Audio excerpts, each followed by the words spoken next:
Oil lamps trembled along lacquered screens, laying ink-long shadows across cold tiles, while a water clock ticked like a quiet metronome for the last hours of one era and the first breath of another. If you stood in that corridor, you would smell pine resin breathing from small braziers set against the wall and hear silk whisper as eunuchs bowed and slid past like careful fish. Behind layered curtains waited a young man whose eyes knew how to hide intention. His fingers rested on a black lacquer armrest with the practiced poise of someone used to command even before he believed power had truly settled in his palm. The air was cool, yet a bead of sweat mapped a faint path along his temple, as if the night itself had brushed him with a wet sleeve. Excitement and caution braided inside his chest while the courtyard stones seemed to ask the same blunt question. Who will you be when the light arrives? Outside, the watch drum marked the hour. Inside, a ceremonial voice cut the hush with measured clarity, parting it down the middle like a blade. When the proclamation ended, Daxing tilted almost imperceptibly, as though the city exhaled in unison. The rain-tidal day stepped into the world with a long, uncertain sigh no one could name as relief or dread. Sway had risen from the ashes of division, refiling tax rolls, resetting law, counting households, and giving a country used to fishers a stable frame to lean on. Within that frame, Yang Guang was polished like a star buffed daily, literate enough for ceremony, drilled in court etiquette, and gifted with a face that could change temperature as conditions required. A survival art in a palace where words were short swords and glances were long ones. His elder brother Yang Yong had once held the seal of crown prince, yet palaces have side doors under shadow, and feet often prefer the dark. Chronicles speak in a flat voice of a careful exchange, an air undone by talk of morals, a new air pinned in place by ink and ritual, the human muddle fading while the script glowed as if written in gold. With Empress Dugu gone, perhaps the only weight strong enough to hold down his rising heat had vanished, leaving a pocket of air that power rushed to fill. In 604, when Emperor Wen died, the track of events bent sharply. The son who had watched from behind a veil let his eyes adjust to open space and stepped into it. Daxing, that season, was a chessboard of moving lights. A bureau here, a granary there, carts, horses, writs, and nods, all linked by invisible threads that tugged when the center twitched. Yang Guang understood that an empire is held not only by spears, but by the movement of grain and the obedience of water. A wheel does not turn without its axle, and a state will not breathe if its logistics choke. He spoke, in an even voice, of bridges and locks, of seams that might stitch the Wei to the Yellow River, the Huai to the Yangtze, making separate basins consult and cooperate like officials at the same table. The smell of wet timber and the rough shouts of early morning boatmen traveled inside his plans, and with them the faint click of the corvée abacus, where every plank implied a bent back and every spade of earth borrowed a harvest from a future season. Some ministers nodded because they saw the grand current. Some lowered their gaze because they saw a coming bill. In his eyes, the two phrases looked like different sides of the same newly polished coin. When he shifted the rhythm of court life toward Luoyang, closer to arterial water, quarrymen heard the future in their mallets, while peasants on the plains heard years being taken from them, even before the writs arrived. At the palace gate, red lanterns swayed without promise and without doubt, like silk eyes measuring a change in the human weather. Officials entered the hall with tears, with smiles in the corners of their eyes, or with faces as empty as overturned cups. And together they knelt into a chorus designed to dull suspicion by repetition. Yang Guang walked as if across the painted map that already crowded his inner wall, where each line was a road waiting to be drawn and each black dot a depot to be raised. He knew language would stage the scene, but works would direct it, and the first impression must be a regime of execution, not of slogans. The proclamation of Dai fell like steady rain into scribes' bamboo slips, and historians yet unborn quietly assembled the frame of a portrait that later ages would copy, darken, and hang. Somewhere in the corner, a junior clerk studied the ceiling and wondered whether stars had moved or only people had turned their roof to suit a dream. When the last bell shivered in the rafters, the emperor sat, the eyes that once sought cover, holding instead on the blank stretch where the Grand Canal was still a line of graphite. In the days that followed, edicts flew like arrows toward misted river wharves, salt depots, mulberry fields, and the string that tied it all together was the unseen cord we call command. Courtiers hummed songs about dragon boats, about Jiangdu pavilions, and lotus seasons around an imperial barge, as if wrapping power in silk could lighten its moral weight. Far away, where mallets pounded and resin stuck to the fingers, men who would never see the jade railings understood that every splendor perches on logistics. The emperor kept a mental catalog: the Tongji stretch binding Luoyang to the Huai Basin, the Yangtze Reach running north from the Yellow River, and the soft, uncertain margin called the frontier under Goguryeo. To rule space, he would have to command water and people, the least compliant engines in the world. Seasoned advisors sketched cautions, exhausted labor levies, granaries that could be drained by marching armies, morale that fades when columns push too far, and at the center of it all, the fragile, dangerous coin called reputation, minted as much by stories as by acts. He listened, smiled like a man who had chosen the only road that would keep his own fear busy, and signed a stack of orders that would begin the signature project of his life. When the accession night folded closed, courtiers left and the paving stones kept human warmth like banked coals while incense clung to sleeves, laying a new layer of scent over older ones. If you lingered, you would hear the footsteps of a restless future passing the threshold and the faint slap of water from a courtyard pool returning a sky that had not yet decided whether to favor or punish its new emperor. North winds worked the willow branches and hinted at campaign seasons to come. South air, thick with river mud, promised barges brimmed with grain if the promises held. Yangguang stood a long while before a lacquered map where the rivers looked like green veins drawn under the skin of a country, and in that still corner he was not yet a debauchee or a reformer, only a man resolved to make the land move to his heartbeat. Night edged backward, and the morning of day steamed off the roof tiles like a fresh oath not yet tested. The memorial arrived at night, its silk ribbon damp with mist, the wax still soft enough to remember the thumb that sealed it. If you stood by the lantern where the courier waited, you would hear only the faint creak of bamboo slips inside, a polite sound for an impolite errand. The first lines praised order and thrift. The next lines counted candles, cups, and singers kept too long in the crown prince's quarters, as if a ledger could measure a heart. Down the corridor, servants whispered the safer version, that virtue is a lamp and someone must trim the wick. While the paper itself said the louder thing, one brother's image had grown brighter because another's had been carefully shaded. Somewhere behind a screen, Empress Dugu's voice, cool, exact, unhurried, spoke of rules that keep a roof on the wind.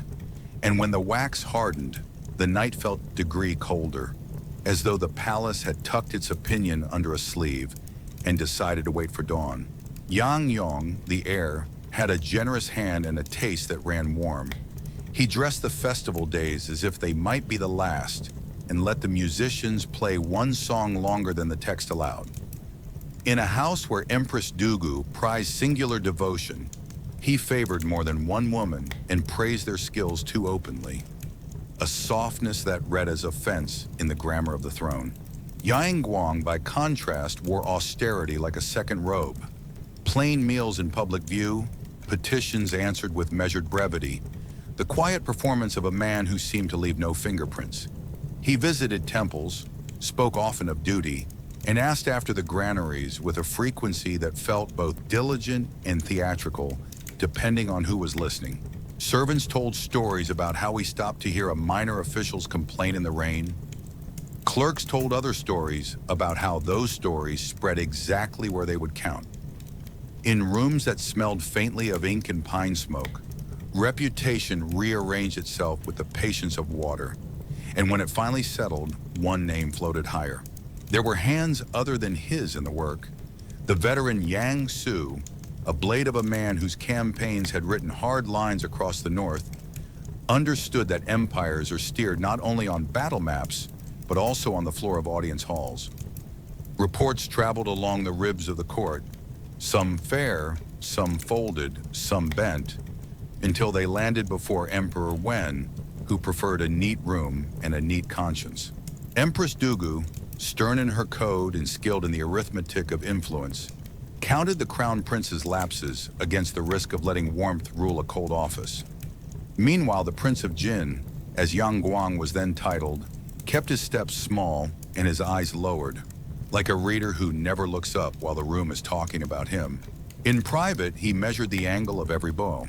In public, he seemed to forget the shape of ambition, which is a trick as old as power and as new as every morning it is tried again.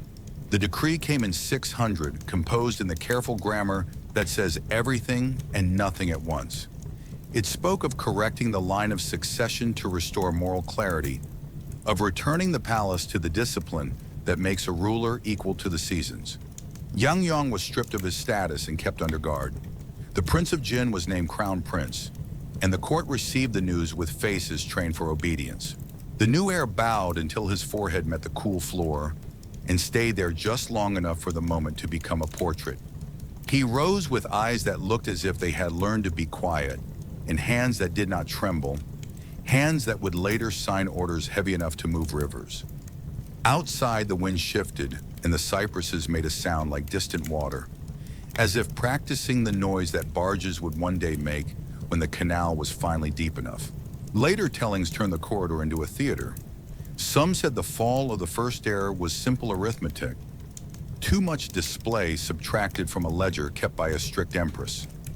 Others said it was a lesson in optics, where one brother learned how to stand in the light so that the other's shadow looked longer.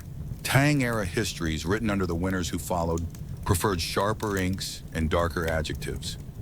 Modern readers sometimes loosen their grip on those pens and ask how much was politics pressed into morality's shape. What remains in the record is the date, the titles, the phrasing of the charge, and the smoothness with which the palace accepted a new future. What remains outside the record is the small human noise of two brothers breathing on either side of a door that had just closed. And the empire, which could not pause for private weather, kept its schedule while the next act quietly took its place on the stage. The funeral incense climbed in straight pale threads, the kind that make a room feel taller than it is. And for a long morning, the palace remembered how to be quiet. If you stood near the curtained bier, you would hear the slow rub of prayer beads and the dry whisper of hemp mourning cloth as sleeves touched and parted without haste. Empress Dugu had ruled household temperatures with a steady hand, cooling excess, warming diligence. And even those who disliked her strict code moved in its shelter like men who do not love the law, but trust its predictability. Now the code lay folded beside her, and a draft slipped along the floor that had nothing to do with weather. It was the sort of breeze that enters when a hinge is removed and a door still looks closed. Ministers measured one another with new care, as if everyone had grown a degree louder while refusing to admit it. Somewhere behind a screen, the Prince of Jin stood as still as the painted pines on the wall. And if his face changed at all, the change was in the eyes, where a certain watchfulness loosened its collar. In the years when she lived, Dugu's preferences were a grammar everyone read. Singular devotion, frugal display, public seriousness, private restraint. Call it Confucian prose without flourishes. Yang Yang had failed in that grammar, and the court had accepted his correction as they accept the seasons. Yang Guang, by contrast, mastered the punctuation. A temple visit placed before a budget memorial, a plain meal composed beside a full granary, a story about the rain told just long enough to feel unpracticed. With 6:02 came a page turn. The same man still spoke softly, but the sentences lengthened and their subjects swelled. He allowed small comforts to reach him and did not pretend not to notice them. He listened longer to proposals that made the empire move faster, even when the bill for speed lay folded thinly over the suffering it would cost. Courtiers, quick to test fences, brought him entertainments clothed as ceremony and projects cloaked as piety. And it was not always easy, or perhaps no longer always desirable, to send them back unchanged. The palace, which had been a corridor of measured steps, learned to echo. Rumor, that side door historian, loved the new acoustics. Later compilers would allege that the prince's conduct towards certain palace women crossed a line that older rites painted red. A name, Consort Chen, among others, surfaces in pages arranged long after the participants had fallen silent. The Book of Sui and Ziji Tongjian preserve versions that lean hard into scandal, while a cooler school reads propaganda in the ink. A Tang court, needing an opposite for its founders, amplifies lapses into character and character into verdict. The truth, if you listen past the litigation of centuries, is that absence invites both freedom and accusation, and both can be true in different rooms on the same day. What can be weighed without conjecture is the pivot in emphasis, from the moral choreography of a household to the infrastructural choreography of a state, from guarding a reputation to spending it as a kind of coin. If you imagine the prince alone at a table with maps, you may see the moment he decides that waterways and depots will argue his case better than stories ever could. If you imagine him at a banquet, you may also see him deciding that appearances can be moderated later if motion begins now. Emperor Wen still lived, and politics remained a duet conducted across screens. Yet the loss of Dugu shifted the harmony. The Dugu clan no longer had a living pillar at court. The veteran Yang Su, soldier, fixer, reader of rooms, rose on steadier legs, and those who thrived under tidy austerity learned to speak the dialect of momentum. The Prince of Jin visited granaries and shipyards more often than shrines. Proposals to strengthen Luoyang as an administrative stage gained muscle, and lists of requisitions grew like new vines around older trunks. He did not yet order canals. He rehearsed them by gathering men who could move wood, grain, and rumor in the same direction.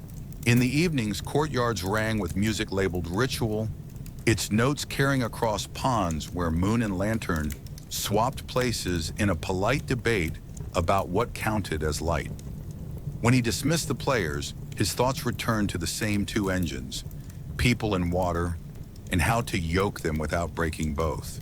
By the time the morning colors faded, constraint had been replaced not by chaos, but by a different arithmetic, one that traded a measure of private restraint for a bold program of public exertion. The prince's composure became a sheath for sharper instruments. His petitions began to speak in verbs that moved: connect, dredge, marshal, relocate, while the adjectives thinned away. Those who feared waste counted singers and cups. Those who feared stagnation counted lock gates and storage pits. In between stood a man certain that history forgives appetite if the road it travels is straighter than before. You could stand under the eaves and think the palace unchanged, but the air that touched your face would be warmer, and the sound from distant workshops would arrive sooner, as if the city itself had begun to lean in. It would not be long before names were written on wood and stone that could be seen from a barge. It would not be long before time itself received a new name to match the pace his mind kept. The proclamation was read at dawn, when the roofs were still wet and the sparrows had not decided whether to argue or sing, a good hour for telling the country that even the calendar would now walk in a new direction. If you stood beneath the eaves, you would see the characters brushed in firm, unshowy strokes. Die, great undertaking, and hear the text speak in that ceremonial voice that seems to rise from the floor rather than from a throat. It promised measured government, clean registers, wells and fields in order, granaries watched with a farmer's patience, and punishments that would fall like straight rain. The next line set the metronome of arraign, audits of storehouses, repairs on the roads that carry taxes like blood, a fresh census so that the state would know the names of the hands it would soon ask for. Courtiers bowed at every clause. Clerks caught the ink as if catching seeds. Beyond the walls, villagers learned a new word for the year and wondered whether it would change the taste of their rice. The sun rose onto the same tiles as yesterday, but time had been told to behave as a project, renaming time as theater with real tools backstage.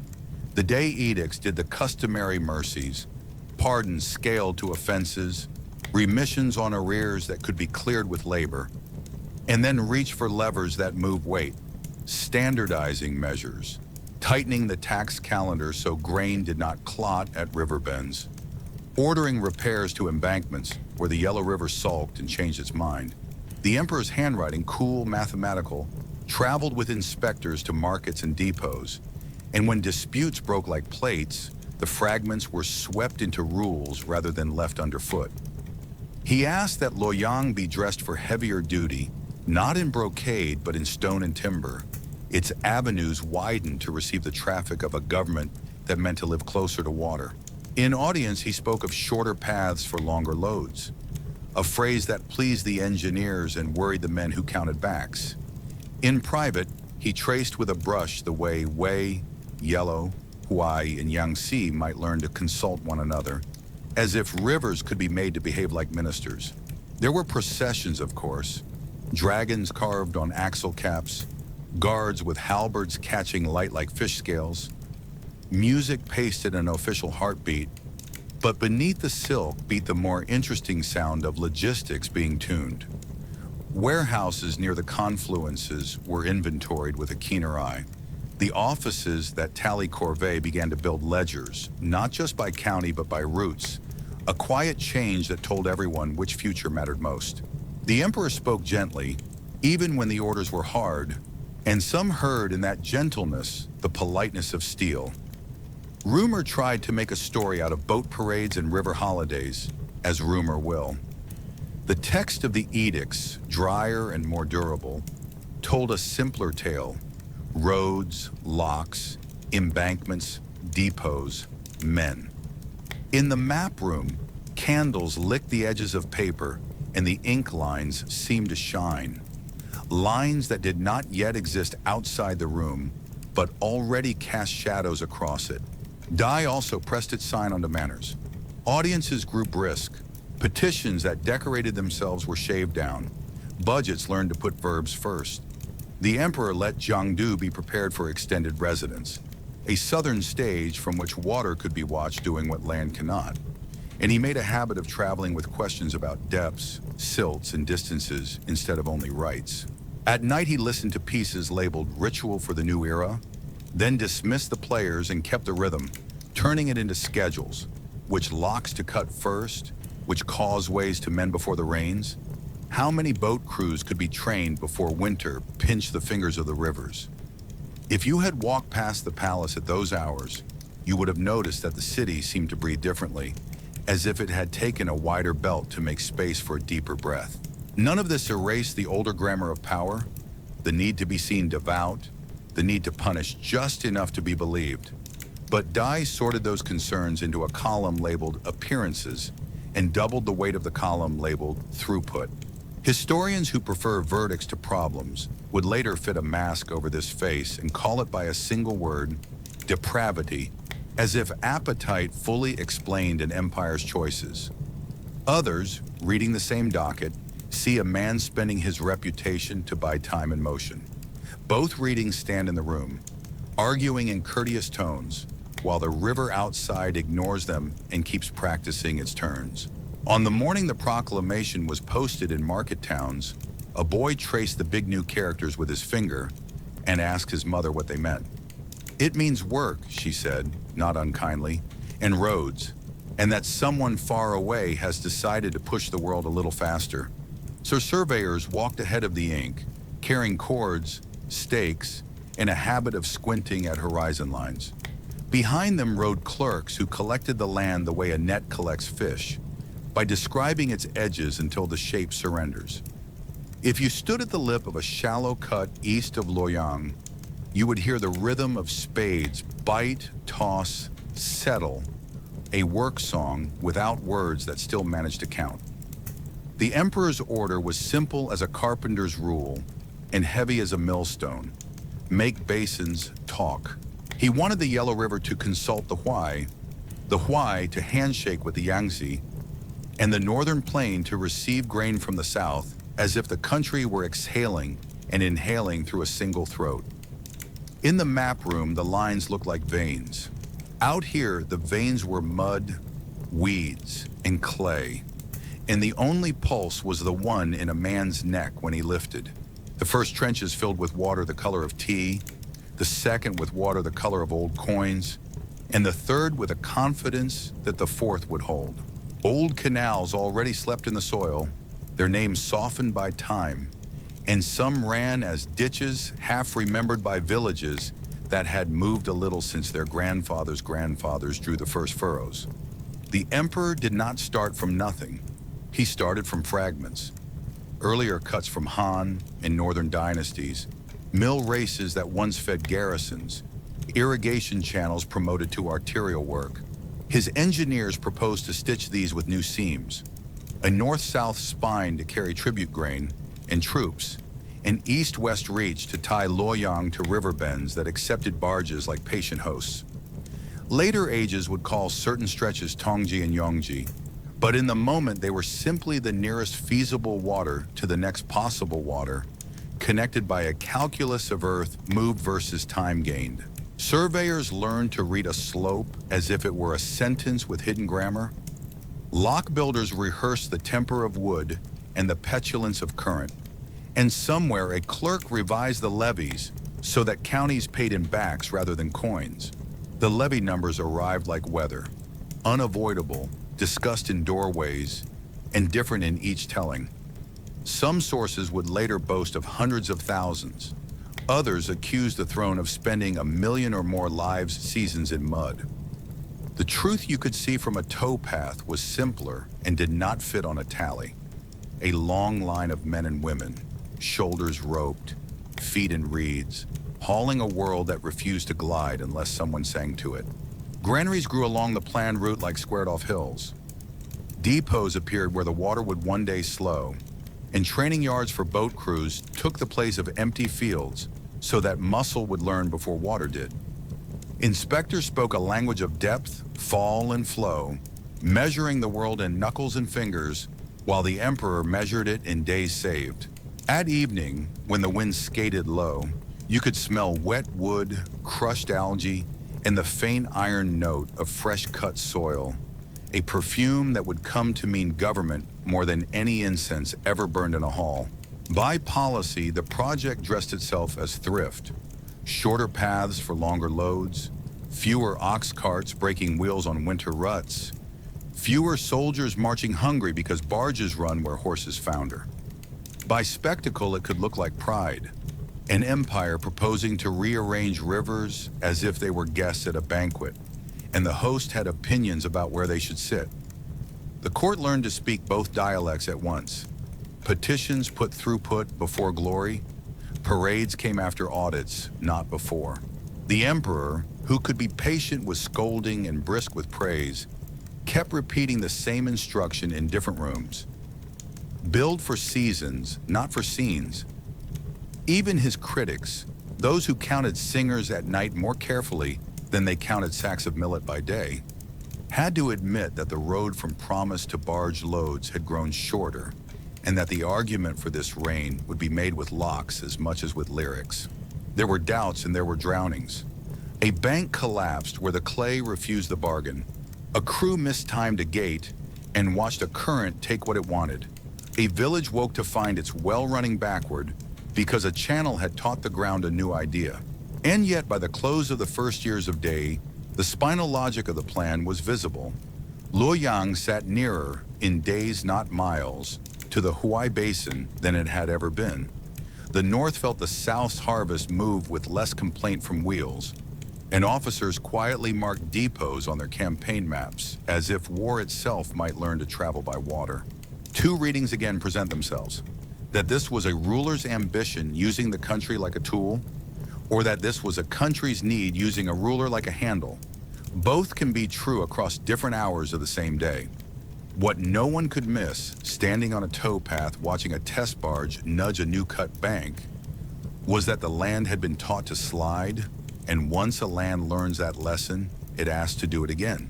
The first departure looked like a moving city, barges roofed in lacquered panels, drum towers lashed to decks, kitchens breathing steam into cool morning air, and a long tail of service boats stitched behind like commas, promising more to come. If you stood on the bank at Luoyang, you would feel the dock planks thrum as oars bit together and hear the master drummer set a pace the river could understand. At the prow of the imperial barge, carved dragons tasted the wind, while clerks below stairs counted crates of grain, bolts of silk, sacrificial vessels, and the little things that make big journeys possible. A herald recited the itinerary in a tone meant for stone as much as for men. Inspection of embankments here, offerings at a river temple there, audiences with local commanderies wherever the canal touched a market. People in straw hats lined the towpaths and waved as if greeting weather. Children repeated the name Zhongdu as though it were the last line of a riddle, and when the flotilla slipped free, the city exhaled the way a house does when a heavy guest finally chooses a door. Southbound days had their own grammar. At dawn, the emperor took reports, soundings from troublesome reaches, lists of crews, notes on the stubbornness of silt where the Huai made up its mind too often. By afternoon, the procession turned ceremonial. Arches of oars, banners that made the sky speak in bright syllables. Local notables welcomed aboard to kneel on polished boards and offer accents along with tribute. Night belonged to music labeled ritual, staged under lanterns that floated like tame planets above the decks. In the spaces between pieces, pilots briefed the court on the next day's locks, and quartermasters spoke the crisp language of numbers.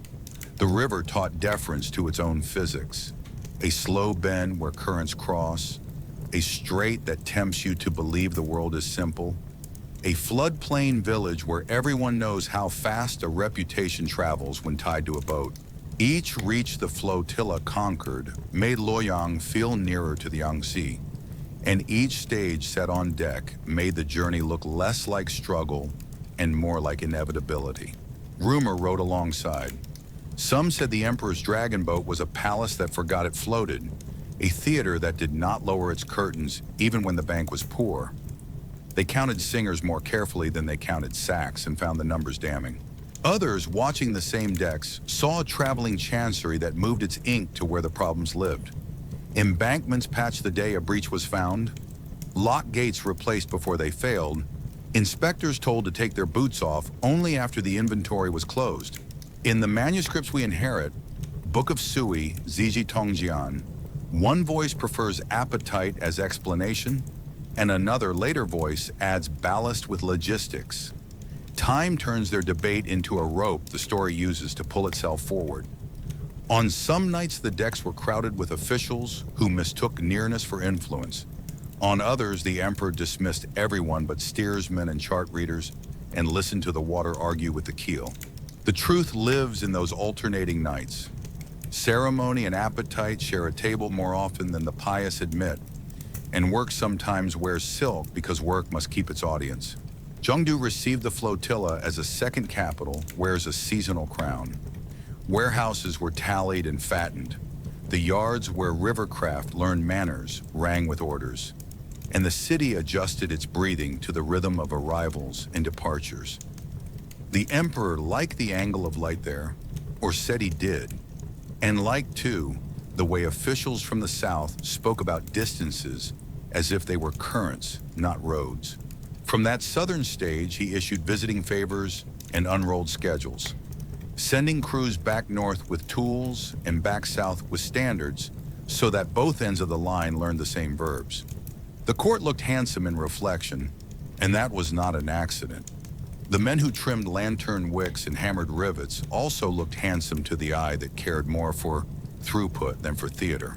If a fish jumped within the lantern light, some took it as an omen. The boatwrights took it as a reminder that water does not owe anyone explanations. All journeys charge a fare. Villages along the canal learned to count in draft notices as well as in seasons. The road dust of ox carts eased, but the weight shifted onto shoulders with ropes across them. In temple courtyards, the emperor poured wine for river gods. In county offices, his clerks poured ink across new ledgers that named more men than last year and asked them to appear by dawn. When the flotilla returned upriver, it carried schedules that would turn into edicts and praise for the canal that would turn into quotas. The musicians slept, the lock builders did not, and the families who had waved from the bank the first time learned the difference between watching a procession and being woven into it. The edict sounded courteous when read aloud. Every clause bowed and robed, but on the page the verbs were iron: register, allocate, dispatch, report. If you stood in a county yamen the morning it arrived, you would watch the magistrate wet the brush and copy the quotas into ledgers already heavy enough to change the tilt of a desk, then listen as runners took the news to villages that had learned to read the weather in a man's breath. Names were gathered like harvest, each household a neat square in a grid, each square owing bodies, a son for the towpath, a father for the cut, a cousin to watch a granary door until his shadow learned the hinges. The law promised rotation and measure. So many days of corvée in exchange for tax relief. And the promise was not always a lie. Yet law must travel through human hands, and some hands are clean only until they touch ink. By noon, the courtyard filled with men carrying straw sandals and a reluctance they did not try to hide. By dusk, the list had found their voices and began to call. And when the moon rose, the village listened to rope creak on shoulders, the way a field listens to wind before rain. The state had a talent for counting. Household registers were dusted and straightened, ages written where guesses had lived, occupations corrected as if a word could change the weight of a day.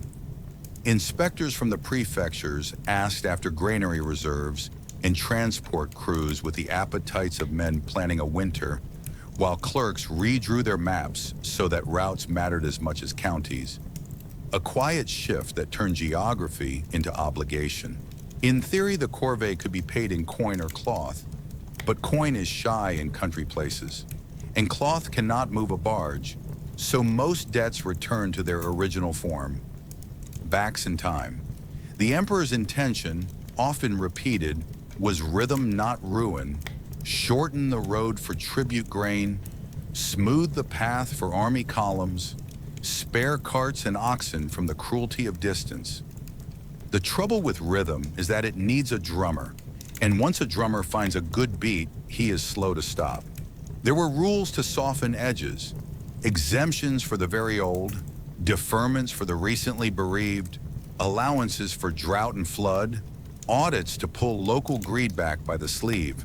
And some of these work the way a good hinge works, quietly until no one speaks of hinges at all.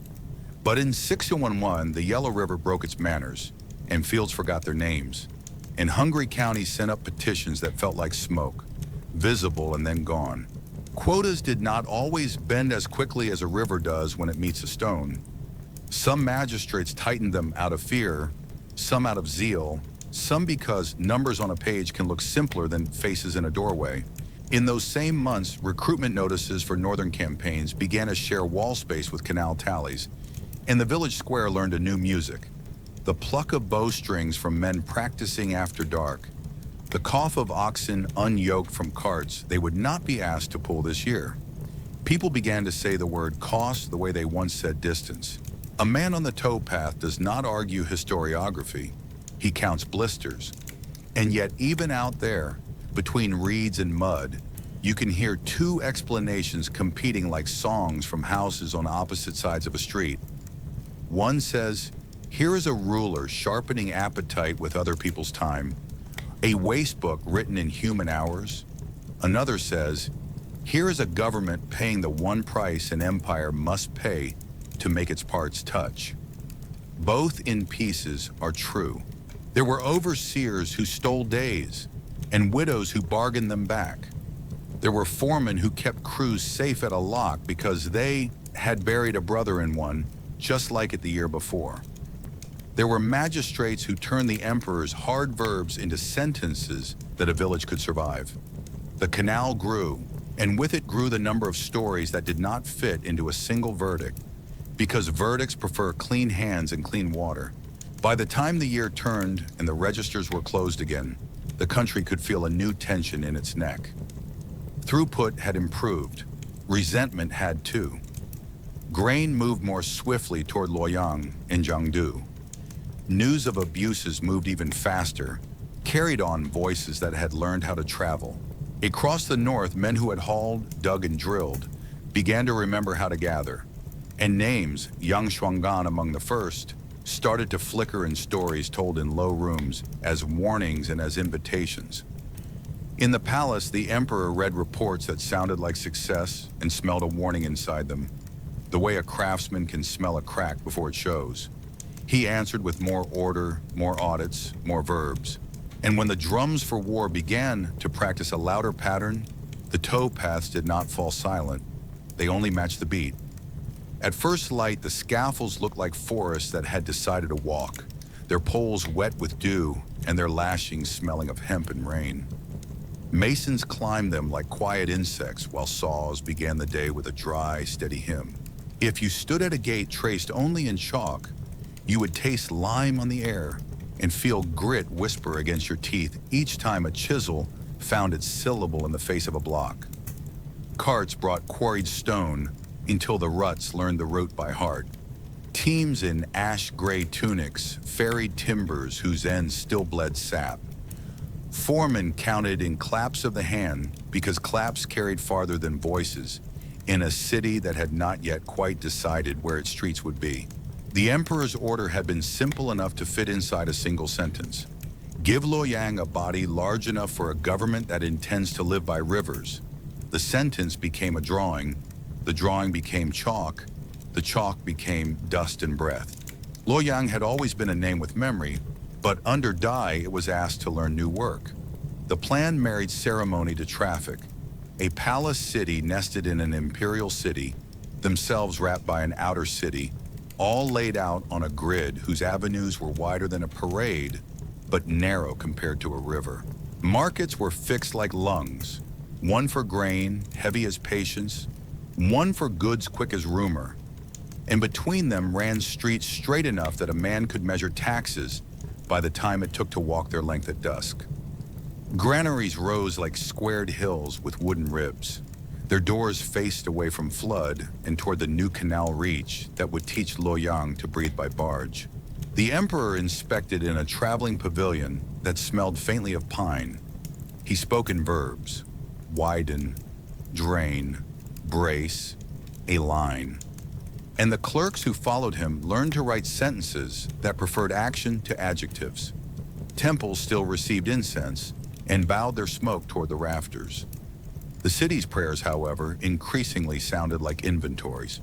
A capital is a stage and a warehouse at the same time, and the tension between those jobs never quite relaxes. On some afternoons, you could stand by a fresh-laid causeway and watch engineers argue with ritualists over where a shadow should fall during an equinox ceremony, and both would be right in their different alphabets. Critics counted pavilions and called them vanity. Builders counted locked gates and called them arteries. The emperor counted days saved, which is another way of counting lives spared on bad roads, and also of counting how many orders a ruler can issue before winter. Artisans from other prefectures were drafted in numbers that made village squares feel hollow. Contemporary pages claim they finished district walls, halls, and avenues with a speed that smells like exaggeration to later noses. Yet no one doubted the pace when dust hung in the afternoon like weather.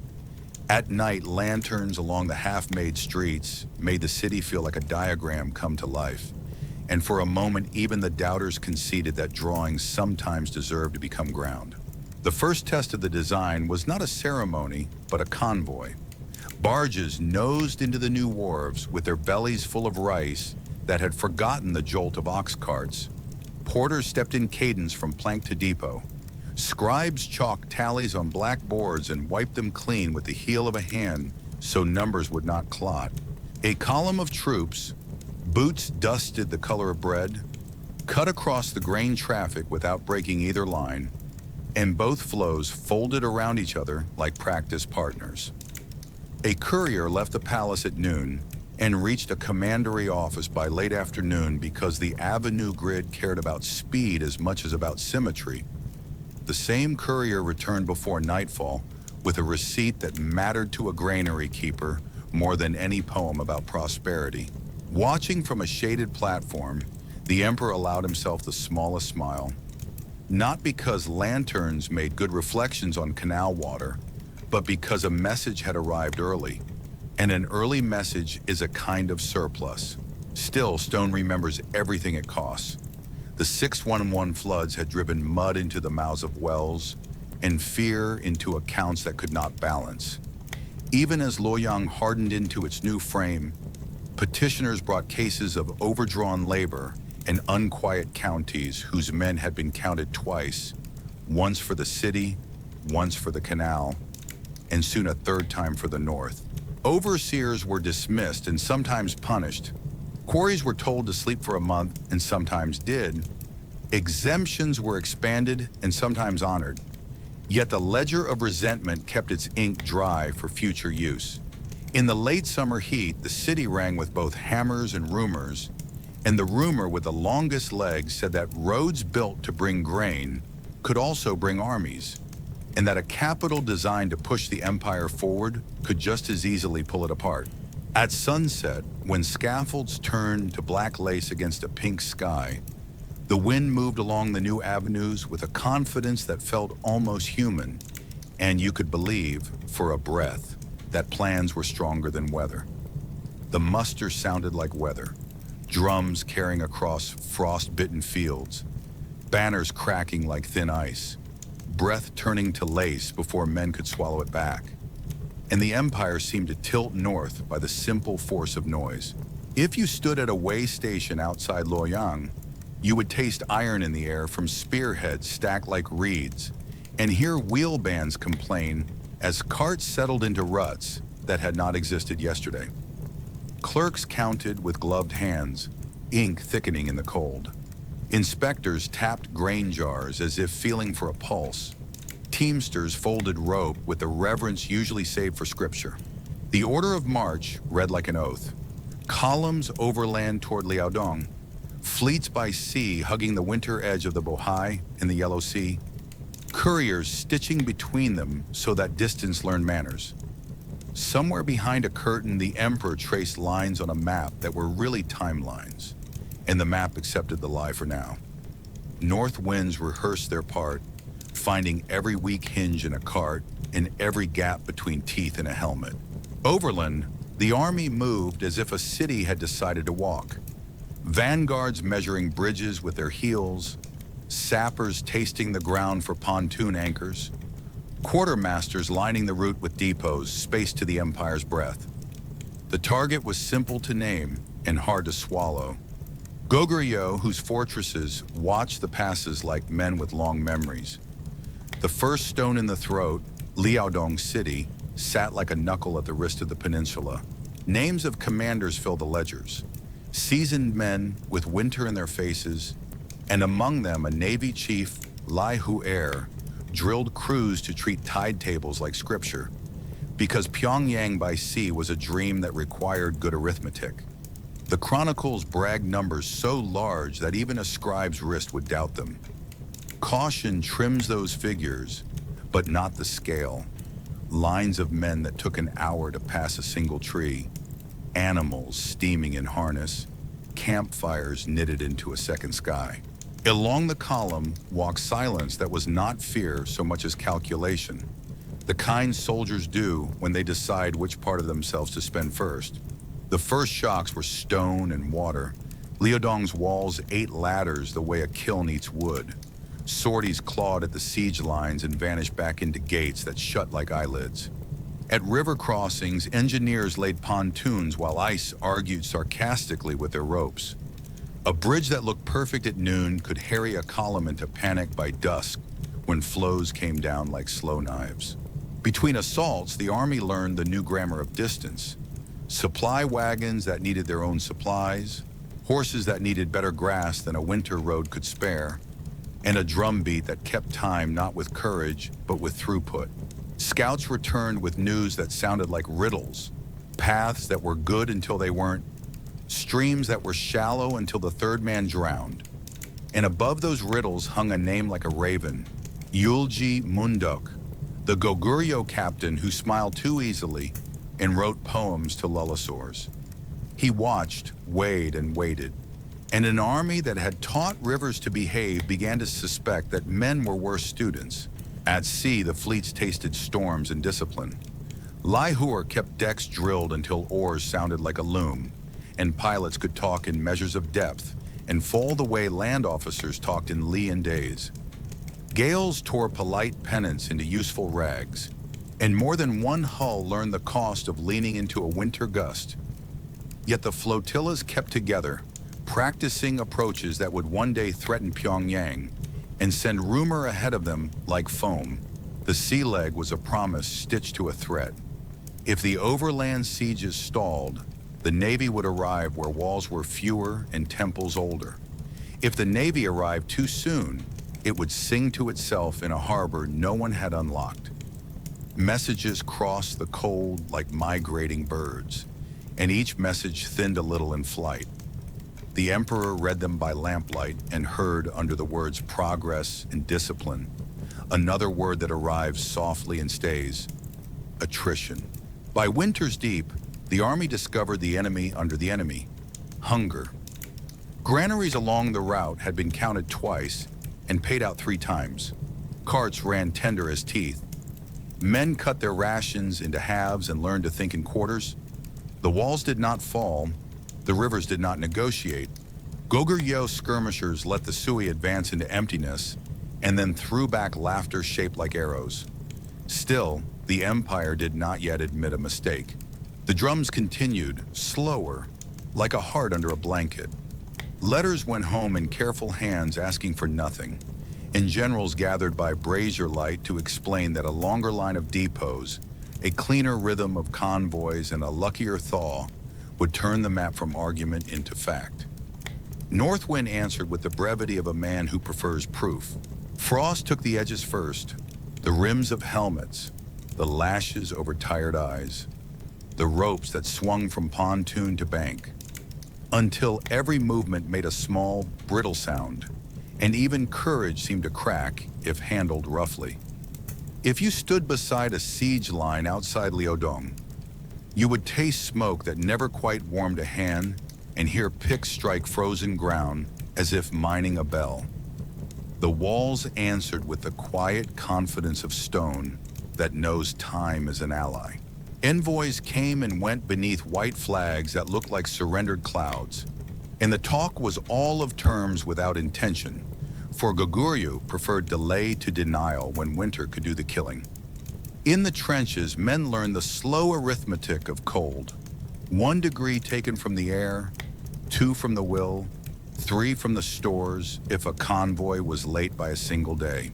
Commanders paced like caged weather, reading the sky for permission and the ration jars for prophecy, while drums tried to bully the season into obedience and succeeded only in sounding brave.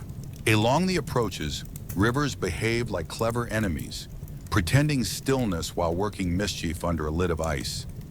Engineers laid pontoons with a ceremony that felt like prayer and sometimes broke like it too. Where crossings held, columns moved until they ran out of grass. And where grass failed, horses turned into problems. Siege ladders went up in neat hope and came down in messy disappointment. Sorties that tested the lines left behind a rumor of laughter from men on the walls who did not mind the wind half as much as outsiders did. Couriers arrived with lips blooded from cold and lists that looked like poems of subtraction. So many shoes lost, so many hands useless, so many men reassigned from assault to burial. Pride kept the order of battle tidy long after the weather had made a joke of tidy things, and the map, which had promised so much in autumn colors, now looked like a polite lie under winter light. If you walked the camp after dusk, you could hear the Empire speaking a language it rarely admits, fatigue that pretends to be patience. The sea wing under Laihuer drilled through squalls and kept its keels aligned, a discipline that comforted the court on paper, even as gales peeled banners into rags and taught pilots what tide tables do not say. Harbors further south stayed reachable when the coast behaved, and Pyongyang on the water side continued to look like a problem that might consent to arithmetic. But arithmetic requires inputs, and the land column upstream often arrives short of numbers. Messages crossed the cold between mastheads and snow tents, and each lost a little weight, so that the emperor reading them at Luoyang or Jiangdu could believe both that the plan still held and that the plan had learned to limp. The fleet's very competence became a kind of temptation, a promise that the river of effort would eventually find a sea of results if only the banks did not give way. On some nights the oars beat like a heart, on others they sounded like a clock. Inside the army's great body, failure did not announce itself with trumpets. It whispered from cook fires and wrote itself in smaller letters on pay records where advances could not be advanced. Forage parties that once returned with apologies now returned with stories of empty villages, of wells that drew up sand, of tracks that multiplied into puzzles and then into ambushes. Liudong's garrison did not need to be everywhere. It needed only to be where the Sui had just decided to be, and winter made sure those places were narrow and far apart. Officers with good reputations steadied lines by the weight of their names, and the men steadied themselves by the weight of each other. Yet even reputation is a ration. Spend it too fast and the jar looks as hollow as a drum. Over and over the command tent rehearsed the same refrain.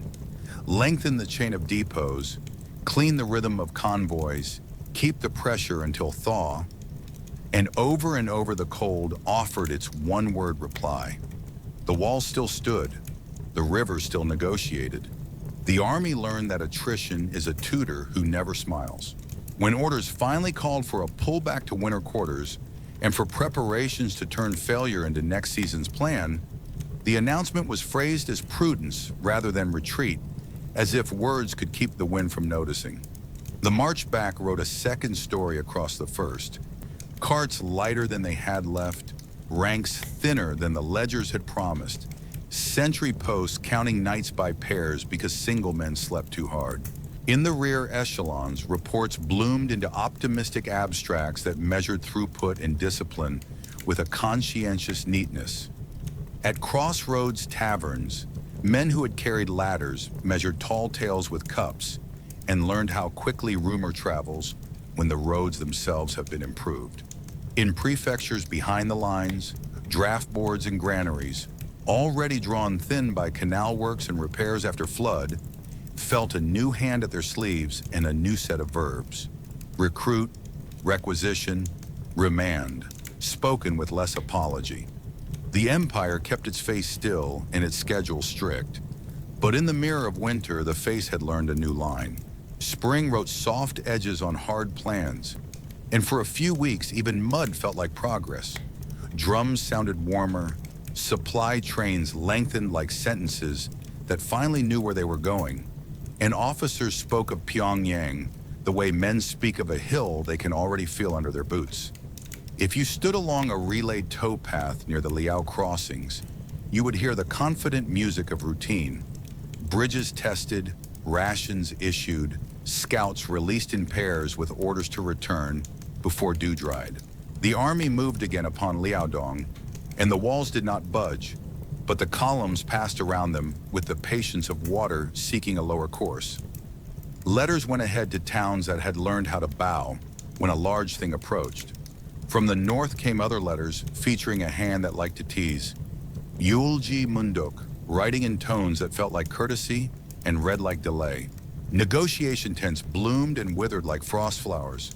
and each new bloom cost the army a day of stamina it did not realize it had spent. The thrust toward Pyongyang became a performance in which the enemy selected the stage directions. Advance parties were encouraged just enough to believe that their timing had at last outrun the country's distances. Detachments found empty campfires, spotted flags at the right angle to suggest weakness, and chased a shadow that kept its speed. General Yu Jongwon, veteran, sober, and not easily flattered, pushed hard because to pause is to offer winter a second season, and the ledger still showed granaries that claimed to be full. The road narrowed into defiles where a horse could smell another horse before a man could see one.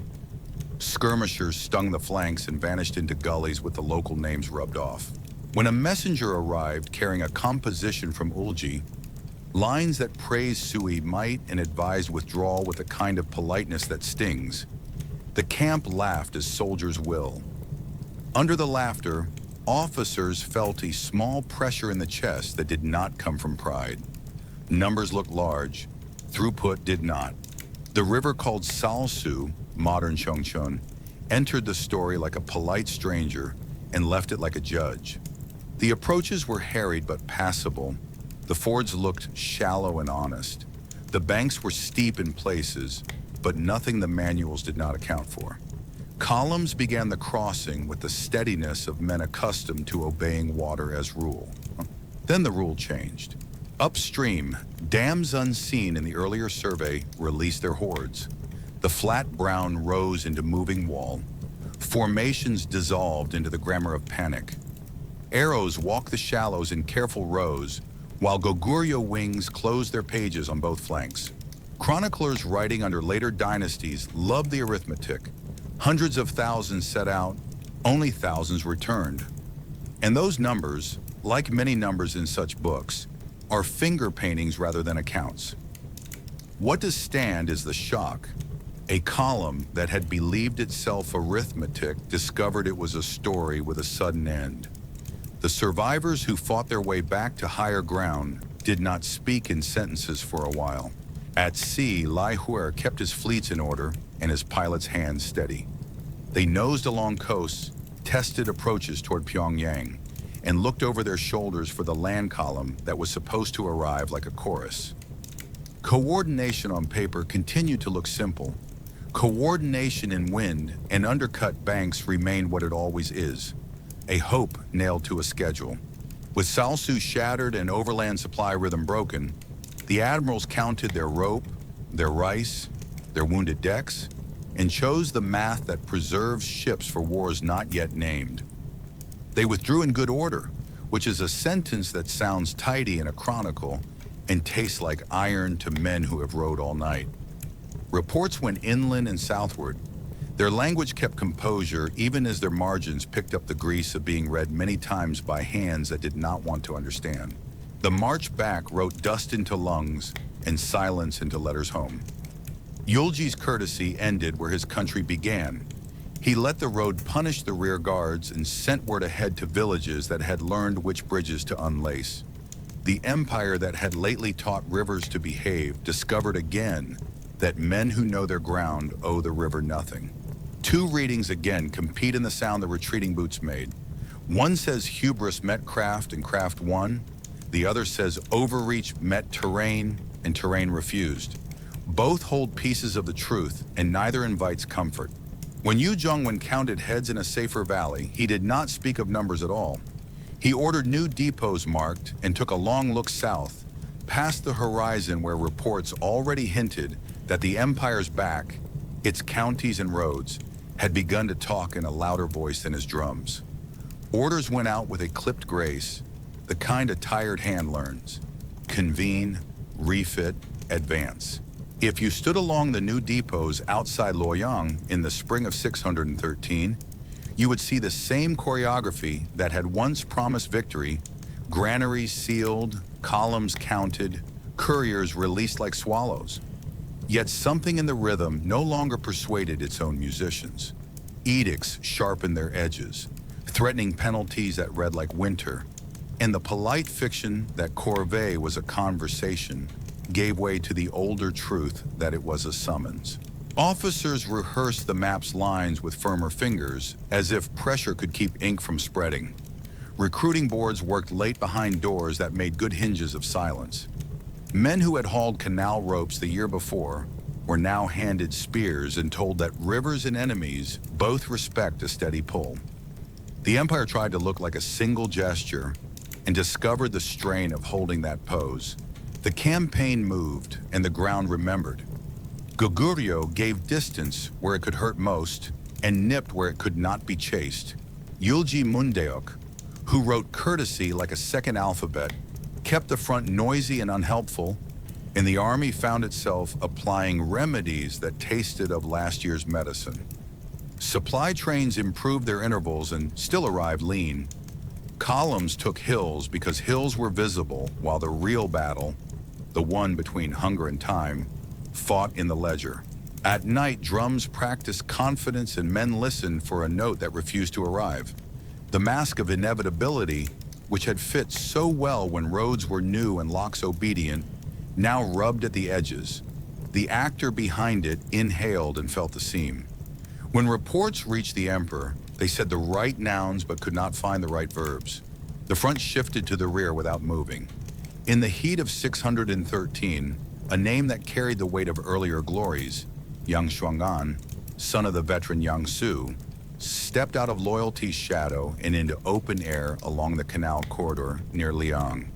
He cut at communications the way a careful cook finds joints in meat. Depots blinked, couriers were diverted into caution, and the rumor that had circled villages like a stray dog finally found a house to enter. He wrapped his banner in talk of saving the state from the burdens of its own haste and marched toward Luoyang with enough speed to make officials rehearse how to look calm. For a narrow, breathless span, the Empire seemed to hold two fronts at once, the cold one to the northeast and the quick one on its own spine, and the arithmetic that had built canals began to show a different sum. Even the court's most obedient faces added a new expression to their repertoire, listening for hooves behind them while speaking forward. Imperial generals moved as a hand closes. Yuan Shu and others drew lines across the rebels' line of march, rallied garrisons that had been inventories yesterday and soldiers today, and taught the canal a new lesson in usefulness by moving troops on water where grain had traveled before. Skirmishes turned to fights, and fights to a check that hardened into defeat. Yang Shuang'an's brief bid folded back into the ground that had seemed to lift it. The suppression was written up with tidy nouns. Order restored, leaders punished, registers corrected, and yet the neatness could not bleach the mark the moment had left. A son of a state maker had judged the state wanting. A canal meant to knit the realm together had proved that threads can pull from either side. The Emperor returned to his papers with the manner of a man who insists that the table is level while one leg has learned to wobble. After Liang, edicts spoke faster than they had learned to think. Inspections multiplied, punishments walked on quicker feet. Gossip found new teeth and tried them on old stories about the palace, where celebration and ceremony had never been good at leaving room for absence. Some commanders were reassigned with compliments that sounded like farewells. Some clerks discovered errors in their own handwriting and were helped to write less. The Empire resumed its schedule because empires are built to behave. But behavior is not belief. Villages folded away their draft notices more carefully, and Topaz learned to carry words as efficiently as grain. At the far front, Goguryeo still stood. At the near front, the mask sat straight again, though it knew where it had cracked. The corridors had their own weather, cool where stone remembered shade, warm where silk remembered shoulders, and in that private climate stories traveled faster than wind. If you stood beside a carved screen while musicians tuned for an evening rite, you would hear talk move in tidier phrases than truth ever uses. A name, a verb, a raised eyebrow, the cadence of certainty borrowed from prayer. Eunuchs traded information like coin and used silence as interest. Ladies in waiting folded news into sleeve gossip the way they fold letters, on the diagonal so the contents feel clever. A glance could carry a paragraph, a misplaced sandal could write a scene, and an emperor who lived among symbols found that symbols learned to live back. The inner court is a city with walls inside the city with walls. In such places, reputation is a door that can be opened from either side. After Empress Dugu's death, a rumor grew legs and learned to run, that the crown prince, soon Emperor Yang, had trespassed where rights draw their reddest line, among women who once belonged to his father's shadow. The name Consort Chen rises most often, a favorite after Dugu's passing, shimmering through later pages in ink that smells of judgment. One set of chronicle lines lays the matter out like an account book. Secret visits, discovery, the emperor father's anger, a thought of deposition, a death that arrived too suddenly to make peace with propriety. Another set of minds reading the same handwriting under a different dynasty points to motive and Tang-era bias, noting how a successor house profits when a predecessor's virtue is painted thin. Between these tellings lies the room where human beings actually moved. Desire does not consult etiquette, and politics does not cancel desire. If you listen closely, you can hear the palace breathing in two tempos at once. Ceremony setting the hour, appetite stealing a minute here and there, and calling it fate. Depravity becomes a useful noun when a government wants obedience to feel like repair. Stories about dragon boats turned bedrooms, about pavilions that forgot to close their curtains, about processions where music wore jewels too easily. These were told not only to titillate, but to instruct a country how to dislike a man it was already tired of. The same tours that carried edicts and audits also carried choruses. A lantern afloat at Jiangdu looks different to a lock builder than to a moralist, and dynastic histories have always preferred lanterns that point one way. Yet the inner court was not merely a theater of fault. It was also a shop where policy was wrapped for travel. In those rooms, the emperor read canal tallies between dances, signed garrison schedules between songs. The work did not stop because silk had been hung, only because sleep occasionally won. Two truths live together without agreeing. That appearance matters in a state built on rights, and that appearance is the easiest thing to hire as a witness. Names shifted under the pressure of tales. Empress Xiao, born to a line that knew how to bow and endure, wore loyalty like a thin but untearable fabric. In later years, carried off by victors who called themselves Tang, she became a traveling footnote in another empire's legitimacy. Consort Chen, if the tale is not entirely a mask, became a shorthand for a boundary crossed, an emblem scholars could point to when they needed a cause that felt moral rather than mathematical. The ministers who survived on caution learned to arrange their faces so that rumor could not find a hook. The scribes who survived on inference learned to caulk gaps with virtue rhetoric that made memory feel honored while making evidence feel unnecessary.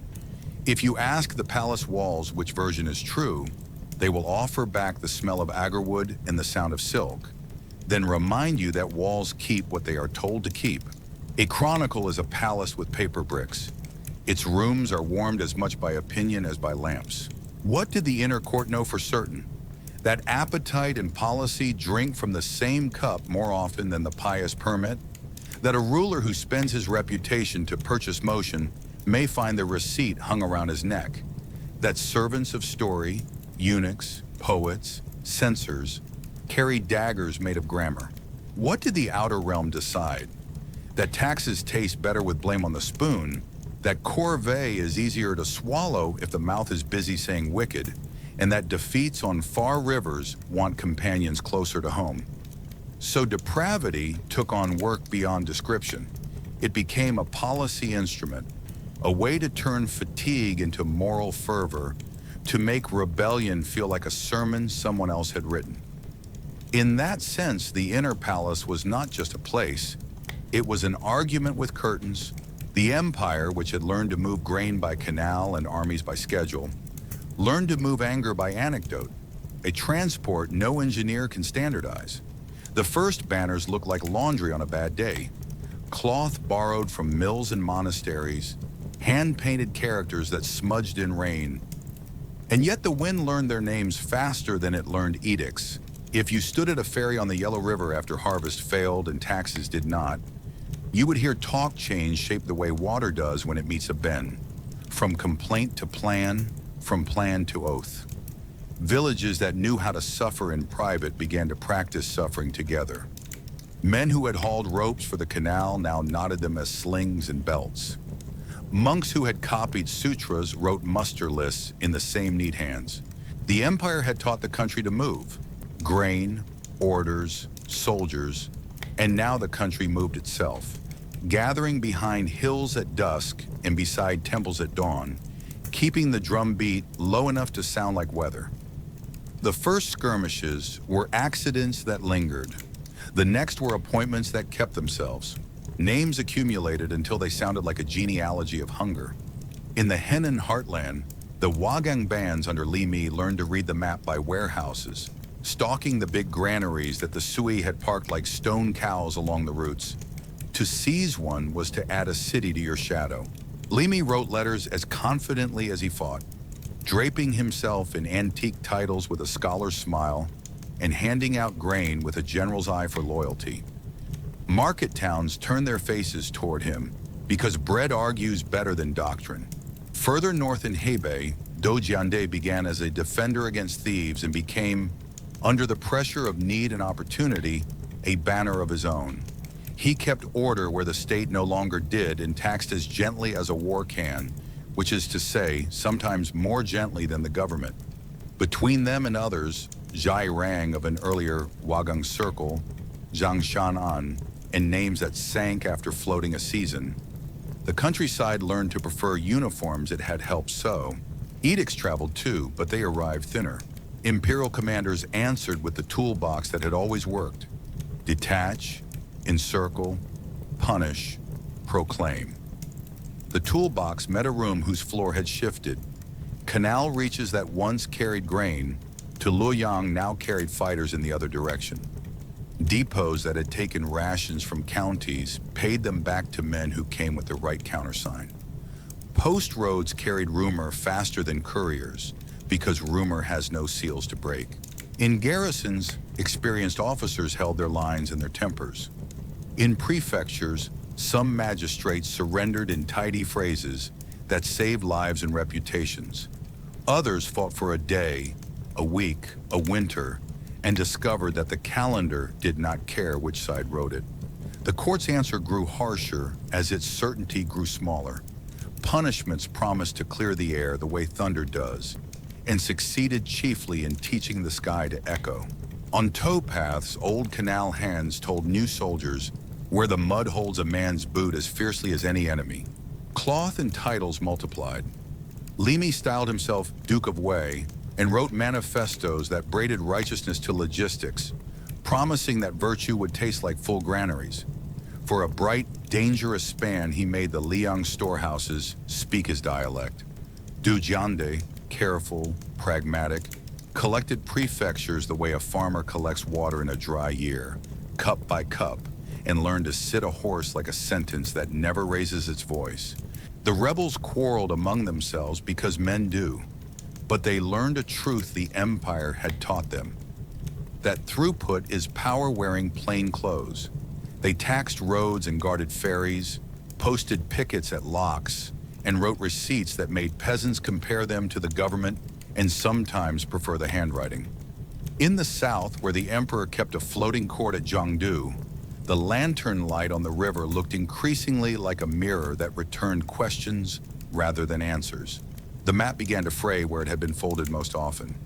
Counties near the Luoyang-Jiangdu spine paid twice, once to the office with a seal, once to the camp with a drum. Winter levies for the northern front shrank because the men had learned other roads to walk. And in market talk, the word sui lost its weight like a coin rubbed too smooth. Two readings again asked to be believed, that ambition wearing borrowed cloth devoured a patient realm, or that a realm overdrawn by long corvée, failed harvests, and unlucky wars tried to keep breathing by sprouting extra lungs. Both have breath in them, and neither excuses the smoke. When messengers brought these layered reports to the emperor, the handwriting looked familiar. Routes, depots, quotas. But the nouns now served other masters, and the verbs refused to obey. He answered with more order, the only instrument he knew that could be played louder without breaking, and found that the music reached fewer ears each month. Taiyuan woke like a forge, hammer noise in the yards, horse breath making small clouds, messengers slipping through gates before the city's shadows had chosen where to stand. And the governor Li Yuan counted not only men and grain, but the angle of the wind on the banners. If you watched him at the map table, you would see a man who knew the Sui from the inside, which roads were truer than the reports about them, which depots kept an honest tally, which officers would obey a seal, and which would obey a future. He wrote letters that sounded like loyalty and requests that smelled like preparation. More horses to guard the frontier, more grain to quiet the counties, permission to drill because winter makes even friends restless. The answers arrived in the stiff voice of a court far away and almost out of breath. Taiyuan's stables answered in a softer language that meant ready. In the villages, old men remembered when the Sui had felt like repair. Younger men remembered only levy and campaign. Between those memories lay a road that could be walked in two directions. Li Yuan's arithmetic was plain. The empire's spine, canals, depots, post roads, still held, but the nerves misfired. Li Mi had taught granaries to change sides. Dojiande had taught prefectures to prefer quiet over orders, and Goguryeo had taught winter to write on ledgers. From Taiyuan, the north looked like a lesson repeated too often. The south looked like a lantern lit over water. He sent feelers to the Eastern Turks for horses and non-interference, paid in promises and silk, and received nods that meant, in steppe grammar, we will watch and we will want our share later. He gathered his sons, Li Jiancheng, careful, and Li Shimin, quick, and drew a line on the map that did not try to be clever. Cut southwest to the Fen Valley, strike at Huoyi, and open the door to Chang'an. The pretext he carried was loyalist, to escort the Prince of Dai, Yang Yu, and purify the capital of thieves. The intent he carried was a new calendar that would not be named yet. In the drill yard, the rhythm of hooves began to sound like a sentence finishing itself. The march wrote its own endorsement on the plan. At Huoyi, autumn 617, Sui defenders under Song Lo Sheng found their gates tested and then turned. Li Shimen led the strike with a timing that later storytellers would polish. But the day already felt smooth to the men who lived it. Dust high, orders short, the enemy's confidence leaking out of seams it had not known were there. Supplies rolled forward on the very roads the Sui had improved, and the irony did not need a commentator. The Empire's boast about throughput proved that roads are agnostic about who uses them. Towns along the approach measured the army not by manifestos, but by prices and conduct. Punishment for looting came fast. Grain purchases came fair, and rumors learned to prefer this handwriting. When the columns crested the last ridges and saw Daxing Chang'an like a lid on the plain, officers who had worn Sui belts all their lives felt the buckle loosen. A city used to receiving emperors prepared to host a visitor who would not knock. Chang'an fell with the stunned quiet of a door that was not as heavy as it had told itself. Gates were opened from within by hands that had grown doubtful. A few hard fights at key posts proved that steel still mattered.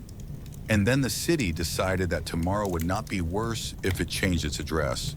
Li Yuan entered not as a conqueror sharpening a penknife on the palace lintel, but as a steward rehearsing the old play with a new stage manager. He enthroned the Prince of Dai as Emperor Gong and wrote Regency across his own name, with a modesty so practiced it felt like policy. Edicts went out under Sui seals, while new seals were carved in private. Tax remissions were announced where fear had been whispering. The granaries learned a different key for the same locks. In the barracks, the soldiers slept like men who had finished a climb. In the scriptorium, clerks did not sleep at all. Over the Wei River, the moon looked down and pretended not to notice that words had changed owners. News traveled south on the canal's spine faster than sympathy. In Jiangdu, where the court had taught water to carry its reflection, the emperor's lanterns burned steadily as if steadiness could be a reply. In the barracks nearer Luoyang, officers practiced the new etiquette of waiting for orders that might never reconcile themselves. Two readings gathered in the same corridor and did not greet. That Li Yuan was a loyalist protecting the house from its own fever until it could wake, or that he had read the calendar and decided to turn the page himself. Both could fit in a single body if the body understood that legitimacy is a bridge best crossed in fog. He ordered the front to keep its posture, knowing it would not. He ordered the counties to keep their quotas, knowing they could not. And then he began to write appointments with a pen that had two inks. When word finally arrived that Jiangdu would not be sending a correction, but would soon be sending a corpse, the new calendar had already been set on the table, face down. Evening came to Jiangdu as if poured from a ladle. Lanterns set along the quays turned the canal into a patient ribbon of light. Reed beds whispered in measured breaths, and music, polite, tuned to the hour, floated across the water like a vow that did not want to be tested. If you stood on a terrace where the lacquer rail kept its own reflection, you would smell lotus mud cooling under the lamps and the sweet ash of agar wood drifting from pavilions arranged to look accidental. Courtiers moved in choreographed eddies between audience and entertainment. Reports first, favors after, then a circuit among guests who measured their future by how far the emperor's eyes traveled before they stopped. Boats with dragon prows nudged one another like well-bred animals. Cooks worked quietly in long, clean lines. Scribes kept brushes in their sleeves because policy sometimes rose unannounced out of a song. Jiangdu, which had been a stage for tours, learned to be a house. The river, which had been a road, learned to be a mirror. Work did not vanish under silk. It wore silk and kept its schedule. Edicts left Jiangdu with the calm handwriting of a man who liked order, even when the world would not supply it. Rotate garrisons without letting roads feel empty. Brace embankments where the Huai sulked. Audit granaries that claimed to be full. Coax Luoyang to obedience with remissions measured like medicine. Couriers arrived thin from distance, carrying news that sounded like arithmetic but behaved like weather. Li Mi pressing the storehouses again. Du Jiande keeping quiet by taxing fairly. Smaller banners rising where canals made gathering easy. The emperor answered with the tools he trusted, schedules, inspections, appointments. But distance had changed its shape. By water, he was nearer to the country than any ruler before him, and by politics, he had never felt farther. Between the banquet and the war table, he kept two phrases alive in the same mouth. We will repair and we will resume. And the palace learned to stand in both rooms at once. Spectacle and accusation took turns wearing the same clothes. Nights of river ceremony, lantern fleets, oar arches, musicians balanced like punctuation along the rail, were remembered by moralists as indulgence and by engineers as inspection, because the emperor often stepped away from a song to ask about depth and fall at the next lock. Empress Xiao observed propriety with a steadiness that made the silk around her look like discipline rather than decoration. Favorites and performers did their jobs with tact, which is the art of letting a scene end when it should. Rumor counted the cups more carefully than it counted the edicts and found the cups heavier. It told stories about bathrooms tiled like halls and halls used like boats, because stories prefer edges they can see. The truth that survived the telling is simpler and less satisfying. Jiangdu mixed celebration with work in proportions that changed by the week, and a tired court tried to steady itself by pretending that steadiness could be staged. The cracks did not begin in silk. They began in pay records and in the faces of men who had learned to kill on command and to wait without thanks. The elite Xiaoguo army, proud of its rank and bored by guard duty, watched stipends slip and supplies arrive late, and officers learned to speak caution in private while performing certainty in public. Names with weight, Yuan Huaji among them, stood close to the emperor's doors and closer still to the kitchens, where discontent warms faster than soup. Petitions about arrears and favoritism circulated under seals that hesitated to close. A few commanders were cashiered in tones that sounded like compliments. A few eunuchs discovered that silence can be an accusation when it ignores the wrong man twice. The city stayed beautiful. The river stayed obedient. The air acquired a taste of metal you could not name unless you had marched behind a mutiny before. Then came the night that dressed like any other. Wine poured without chatter, duck-shaped cups gliding across polished trays, a playlet stepping lightly through ancient virtues for an audience that had consumed too many of them to be moved. Yet the wind along the canal walked with a purpose that did not belong to weather. If you leaned on the rail, you would feel the terrace vibrate with distant feet that were not dancing. If you attended to the music, you would hear it miss, by a heartbeat, the cue that it had never missed before. Inside, the emperor discussed routes and reliefs with a clerk who hid his fear by mouthing numbers. Outside, watchfires trimmed down to coals as if the garrison preferred to see less. Lanterns patterned the water with patience. Somewhere beyond the lamps, a gate decided whether it was a door or a mouth. And when the moon rose a finger's width higher, Jiangdu felt like a sentence that needed only one more word to end. The watch changed as it always did. Torches lowered, passwords traded in low voices, the river's breath sounding even. And yet the air along the balustrades felt practiced, as if someone had taught the night its lines. If you stood beside the outer armory, you would hear something a drill never permits. Footsteps that refuse to match, and whispers that arrive before orders. The Xiaoguo guards, hungry for arrears and steady work that was not steady enough, found a rhythm of their own. Keys turned without challenge. Stores were opened as if by edict, and runners who should have gone north drifted sideways and were never seen again. In the inner courts, music ended a fraction late. A lantern guttered where a hand had always reached in time. A gate captain looked toward the kitchens instead of toward the moat. Yuan Huaji, tall in silence, counted the moments between those small wrong notes and nodded once, the way a man nods when the blade has kissed the whetstone clean. Jiangdu, polished, fed, obedient, waited to discover what a gate becomes when it chooses to be a mouth. The cut began where ceremonies keep their knives, the armories, the barracks, the mess lines where loyalty is salted and boiled. Files of chosen men took posts they were not assigned, saluted officers they did not obey, and let the city's usual arguments fall quiet beneath the argument of steel.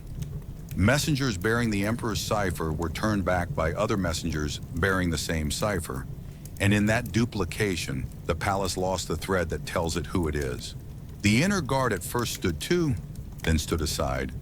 There are nights when discipline cannot decide which side it serves. Doors that should have complained opened as if oiled. Corridors that should have echoed learned to keep a secret. By the time a senior chamberlain understood that the signal drums were answering to a different hand, the hand had already reached the corridor that ends where the sleep of emperors begins. Accounts of the final room disagree in their verbs and agree in their outcome. Some tell of a cord looped and drawn with professional care. Others of a scarf used for a death polite enough not to spill on lacquer. A few, eager for neatness, propose a cup. What most agree on is the haste and the methodical quiet. The emperor roused. The question, who disturbs? The forged or forced words of accusation that make killing sound like policy. The short walk to a smaller chamber where sleep becomes a pretext. Servants turn to stone, then to absence. A few who were named in ledgers were named in death as well. Yang Gao, the boy-crowned prince, did not survive the hour. Empress Xiao was spared, the sword of mercy that insists on remembering its own face, and moved under watch as if virtue were a window that could still be open tomorrow. The city did not shout. The river kept its patience. Only the torches learned a new way to shake. Dawn, when it came, wore proclamations. Yuan Huaji announced the emperor's crimes in sentences tidy enough to be copied quickly and large enough to be read badly from a distance. Arrears were paid suddenly and handsomely, which is the grammar soldiers understand when history goes hoarse. Gates were sealed and then opened again in a different order. An idol of stability was replaced with the mechanics of necessity. A royal name, Yang Hao, plucked from the tree of Qin, was lifted toward a puppet throne to prove that the sky had not been asked to change its address, only its steward. Carts were loaded with seals, silk, and the survivals of a court. Barges were made ready to push north along the very waters that had brought Chengdu its reflection. In the lanes behind the palaces, women swept yesterday's dust and discovered it did not move the way dust moves when a household is merely tired. The ripples outran the oars. Along the canal spine, prefectures learned to pronounce the ku before they decided whether to bow to it. Some did because fear is fluent, and some did not, because fatigue had taught them another language. Li Yuan at Changshan read the message like a man who had expected the sentence and only wanted to confirm the punctuation. Li Mi and Du Jiande made their own arithmetic with the news. The Sui, which had lived by throughput and schedule, discovered that both can carry endings as efficiently as beginnings. Yuan Huaji moved with his prize and his pretext, escorting the corpse of an age toward a future that would not admit him for long. And Zhengdu, bright as a story told too often, stood in the empty light and listened to the river sing in a lower key. The first verdicts arrived not as books, but as speeches, proclamations, in the tight language of posthumous names, that old Chinese habit of compressing a life into one character that can be carved on stone. If you stood in the audience court at Chang'an after the news from Zhengdu, you would hear phrases shaped for endurance, lavish without measure, burdens beyond the people's breath, expeditions that squandered blood and grain, a catechism arranged to let the new calendar clear its throat. The word yang, searing, wasteful, untamed, settled over the dead emperor like a lid, and with it came titles for the living that sounded modest on the tongue and permanent in the ear. Gao Zu, Taizong, fathers of repair. Steleys rose where roads crossed and temples paused. Their square shadows taught passers-by how to remember. A dynasty is never more articulate than the week it inherits the blame, and the Tang spoke with a fluency that left little room for contrary grammar. Later came the Book of Sui, compiled under Tang hands that knew both the paperwork and the theater of legitimacy. Wei Zheng and his colleagues wrote with austere confidence. Rulers measured by their obedience to rights, ministers by their willingness to remonstrate, people by their tolerance before they broke. The chapters on Emperor Yang gathered the available adjectives: extravagant, licentious, violent, and braided them with figures that swell like floodwater when copied too often. Millions called to labor, hundreds of thousands lost on northern roads, flotillas that looked like palaces and therefore must have cost like palaces. Centuries later, Sima Guang, in the Ziji Tongjian, would weave those threads into a vast didactic tapestry. The Sui collapse functioning as a moral hinge between repair and prudence. The portrait is consistent across rooms because the rooms share an architect. Where evidence thins, opinion bears weight like a hidden beam. Yet even in official chapters, friction survives. Tang clerks could not erase the canal from the map or the Luoyang grid from the ground. The state they served ran its grain and orders on the infrastructure they condemned.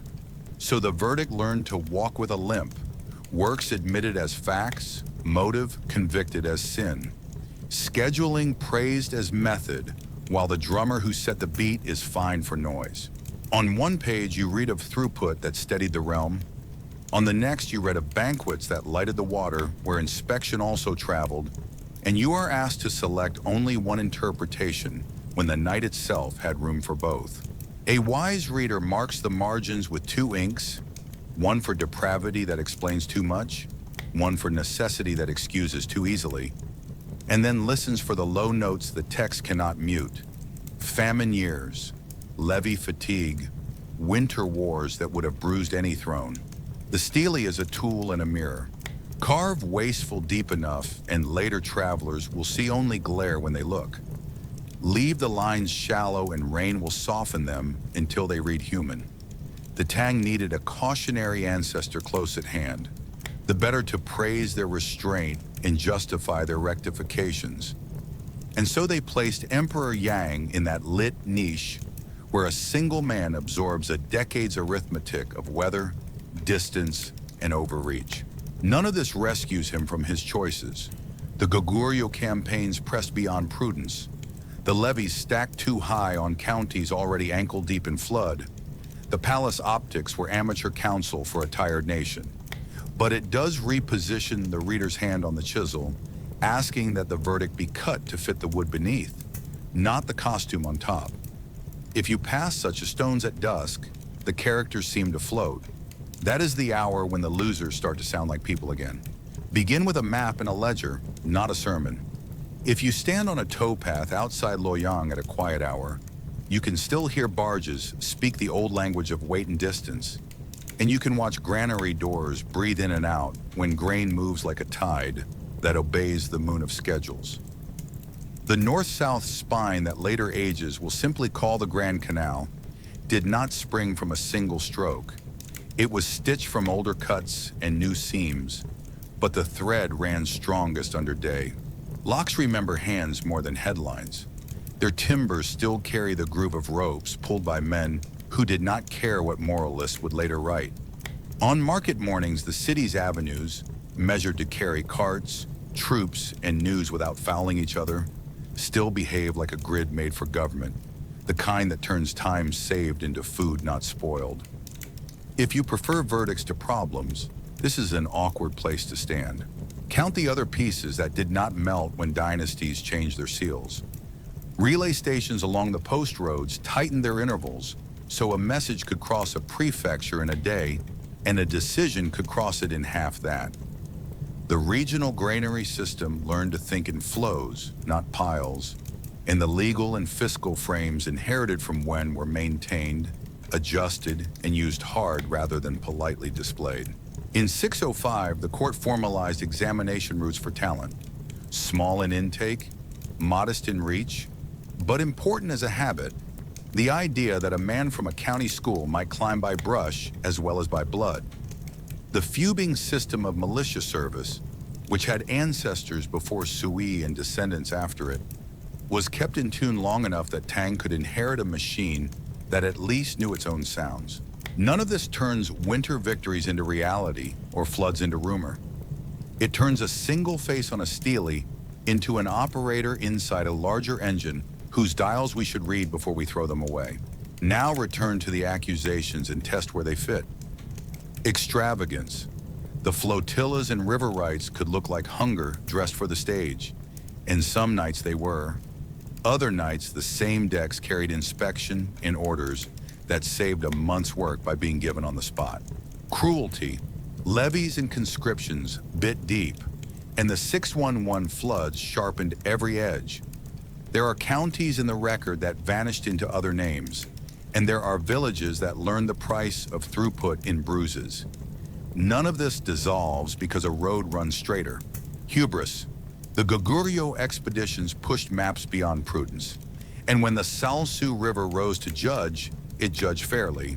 Here the defense finds little to say, but to note that other thrones have loved arithmetic too much and learned the same lesson. If you look for an alibi in silk, you will not find one. If you look for a cartoon villain, you will find it, but only because cartoons are easy to draw. What remains most difficult is the question of motive. Whether works were built for appetite wearing a mask of policy, or for policy wearing a robe that appetite sometimes borrowed. Walk Luoyang's widened avenues at dusk when carts move like thoughts, and the air holds a clean smell of lime and wet timber. Ask whether this was vanity or infrastructure, and the street will shrug and answer both, because streets are better at carrying loads than at carrying arguments. Sit by a county archive and read petitions from men who asked to trade days of corvée for coin they did not have, and you will understand why resentment learned to spell its own name. Then read receipts from the same county after the canal shortened a tax journey from weeks to days, and you will hear a different voice. The palace gossip remains. The river remains. The ledger remains. The hardest truth is that they remain together. History prefers clean counters. Life assigns you a table with crumbs. So reread him without forgiving him. Keep the stele that warns against winter wars and borrowed patience.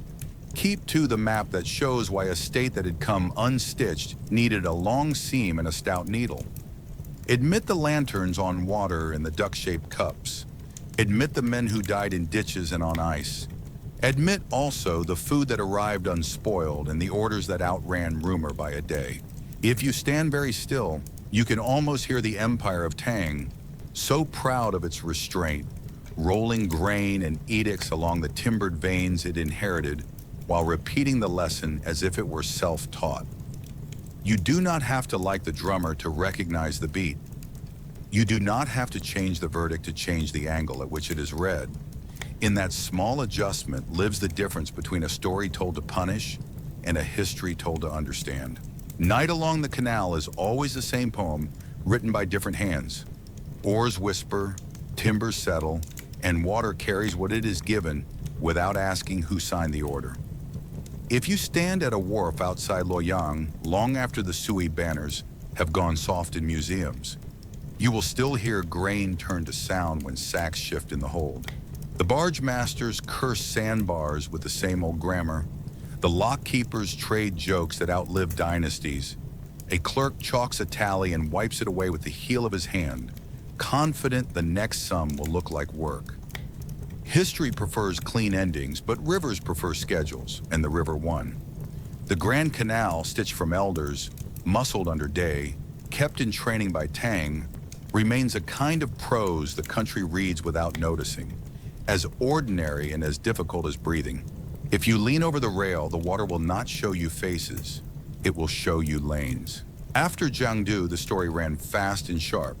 Yuan Huaji pushed north with a puppet and a crime, then met Du Jiande and ended in 619 as a head that proved a point about brief regimes. Li Mi flashed, seized Liang's storehouses, yielded to Tang, and died in 619 under Wang Shichong's harder arithmetic at Yanxi. Wang himself would be broken 2 years later. In 621 at Hulao, Li Shimin closed his hand on Du Jiande and shook loose a quarter of the map. By the later 620s, the Tang stitched the center back together and taught the realm a calmer word for tax. The canal, the avenue grid at Luoyang, the relay posts and depots. These behaved for the new calendar as if calendars were costumes borrowed for a festival. Empress Xiao survived the coup's night, passed through the custody of victors and steppe patrons, and outlived the dynasty whose etiquette she had kept. A quiet line of continuity in a ledger that otherwise shouts. On stele and in schoolroom, the Tang fixed the Sui to a moral, what not to do when maps look flattering. And yet the echo is stubborn. Administrations born to condemn Yang still ran their grain on his locks and their orders along his spine. Poets who mocked his lanterns borrowed his roads to arrive on time for their own readings. The examination habit, small under Sui, grew into a staircase Tang climbed with confidence. The fuming idea kept its usefulness until it didn't, which is how ideas die properly.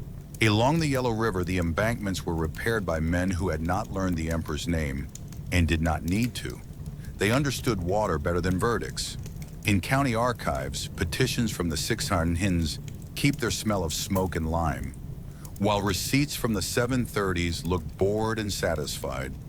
The distance between them is not a sermon, but a system. If you listen at dusk, you can hear the argument settle, not between wickedness and sanctity, but between appetite and administration, which are neighbors even when they don't speak. So let the lullaby end where the canal begins, with motion and with a warning. A ruler who loves arithmetic too much will one day meet a river named Salsu. A realm that forgets the price of corvée will learn it again in the voices of men who have learned to gather. But a country that refuses, works out of fear of their author, will starve politely. And a history that prefers masks to faces will memorize virtue and forget how to read. Keep the steely, keep the map, read each at an angle that lets both the bruise and the bridge appear. The night settles, the oars whisper, and the water carries what it is given. Somewhere out there, a lock gate sighs and a lantern burns, as if the job were always to make hard things quieter. Sleep now, the canal will keep time.